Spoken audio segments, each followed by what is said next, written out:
जय हिंद फ्रेंड्स, आप सभी का स्वागत है मेरे YouTube channel basic education in Hindi में। दोस्तों, आज हम लोग जानेंगे अस्थाई बंदोबस्त व्यवस्था के बारे में। यह व्यवस्था क्या किस प्रकार से थी, किस प्रकार से अंग्रेज सरकार इसको भारतीय लोगों पे किस प्रकार लागू किया था, हम लोग इसको जानेंगे। इसमें हम लोग पॉइंट बना के 3 को पॉइंट जानेंगे जो आप लोगों के लिए काफ़ी इंपॉर्टेंट है।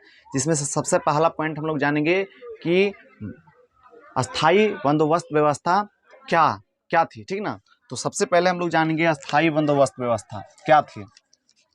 सबसे पहले क्या जानेंगे दोस्तों, सबसे पहला पॉइंट है, पहला नंबर, अस्थाई बंदोबस्त व्यवस्था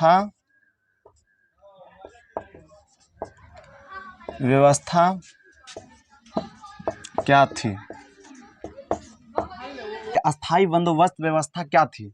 तो अस्थाई बंदोबस्त व्यवस्था ईस्ट इंडिया कंपनी और बंगाल के जमींदार के बीच राजस्व वसूलने से संबंधित एक सहमति समझौता हुआ था, जिसे अस्थाई बंदोबस्त व्यवस्था कहते हैं, ठीक ना। दोस्तों, क्या हुआ था, जो अंग्रेज थे हम लोग के भारत में, जो अंग्रेज जो थे उसके बीच और बंगाल के जो जमींदार थे उसके बीच एक समझौता हुआ था। वही समझौता क्या कहते हैं, अस्थाई बंदोबस्त व्यवस्था कहते हैं। दोस्तों, इसमें सबसे ज़्यादा इंपॉर्टेंट बातें हो जाती हैं कि अस्थाई बंदोबस्त व्यवस्था शुरू कब किया गया था। तो दोस्तों, अस्थाई बंदोबस्त व्यवस्था, यह अस्थाई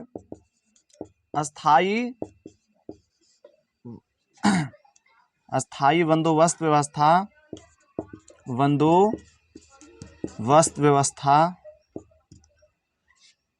व्यवस्था कब शुरू की गई थी दोस्तों? तो यह अस्थाई बंदोबस्त व्यवस्था 17 डेट के साथ लिख देते हैं, 22 मार्च 1793 ईस्वी में शुरू की गई थी। 93 ईस्वी में इसको शुरू की गई थी। दोस्तों, काफ़ी इंपॉर्टेंट हो जाता है, यहाँ पे क्वेश्चन पूछता है कि अस्थाई बंदोबस्त व्यवस्था कब शुरू की गई थी। तो अस्थाई बंदोबस्त व्यवस्था 22 मार्च, ठीक ना दोस्तों। अस्थाई बंदोबस्त व्यवस्था 22 मार्च 1793 ईस्वी को शुरू की गई थी। और किसके द्वारा शुरू किया गया था, यानी शुरू करने वाला कौन था? तो दोस्तों, शुरू करने वाला का नाम था लॉर्ड, ठीक ना। शुरू जिस समय लागू हुआ कौन था, किया था, तो लागू करने वाला था, तो शुरू करने वाला का नाम था लॉर्ड कॉर्नवालिस, ठीक ना। इन्होंने ही 1793 ईस्वी यानी 22 मार्च 1793 ईस्वी को शुरू किया था। और दोस्तों, इसके बाद हम लोग जान लेते हैं दूसरी मेन इंपोर्टेंट पॉइंट क्या है, इसके बारे में हम लोग समझ लेते हैं। दोस्तों, इसके बाद दूसरा पॉइंट है, अस्थाई बंदोबस्त व्यवस्था का दूसरा नाम क्या था। काफी इंपॉर्टेंट है दोस्तों, अस्थाई बंदोबस्त व्यवस्था के दूसरा नाम क्या था। तो दोस्तों, अस्थाई बंदोबस्त व्यवस्था का दूसरा नाम इस्तमरारी था, ठीक ना। काफी इंपॉर्टेंट है दोस्तों, पूछता है कि अस्थाई बंदोबस्त व्यवस्था का दूसरा नाम क्या था, तो इस्तमरारी, ठीक ना, इस्तमरारी था। लेकिन 1790 ईस्वी में, क्योंकि हम लोग जान लिए हैं कि यह अस्थाई बंदोबस्त व्यवस्था को शुरू कब किया गया था, तो दोस्तों शुरू किया गया था 1793 ईस्वी में। कितने ईस्वी में? 1793 ईस्वी में। लेकिन इससे पहले इस व्यवस्था को, ठीक ना, लेकिन इससे पहले कितनी ईस्वी को, 1790 ईस्वी में इस व्यवस्था को जान शोर की व्यवस्था के नाम से जानी जाती थी, ठीक ना। जान शोर की व्यवस्था के नाम से कितनी ईस्वी में, 1790 ईस्वी में इस व्यवस्था को जान शोर की व्यवस्था के नाम से जानी जाती थी। लेकिन क्या हुआ, इसी व्यवस्था को आगे चलकर बाद में, लेकिन इसी व्यवस्था को बाद में कहा गया,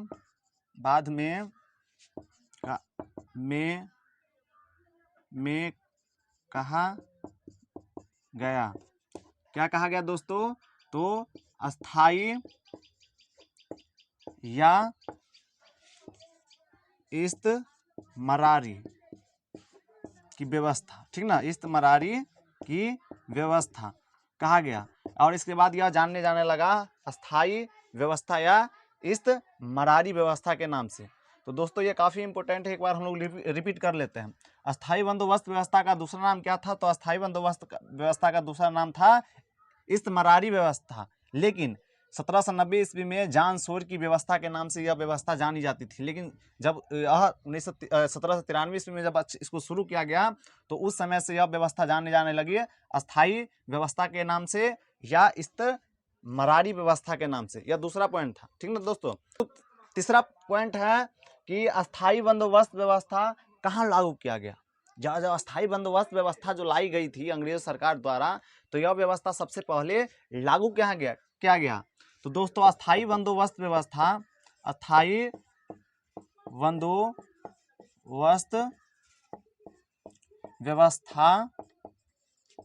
सबसे पहले कहाँ लागू किया गया दोस्तों। सबसे पहले यह बंगाल और